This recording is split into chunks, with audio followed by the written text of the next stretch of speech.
turim įgyvendintą dar vieną projektą.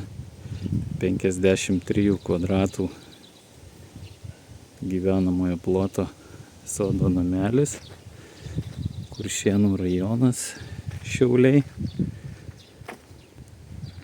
Namas pastatytas iš plokščių, sienos 174 mm plokštė, stogas 224 mm plokštė. Dvišlaitis stogas, dengtas bituminiam čerpėm, fasadas apkaltas termomedienos dailylentėm, sumontuota visa lietvamzdžių sistema, langai durys plastikiniai, PVC medžiaga, pagrindinės durys šarvas. Visa statyba truko pilnai 2,5 mėnesio.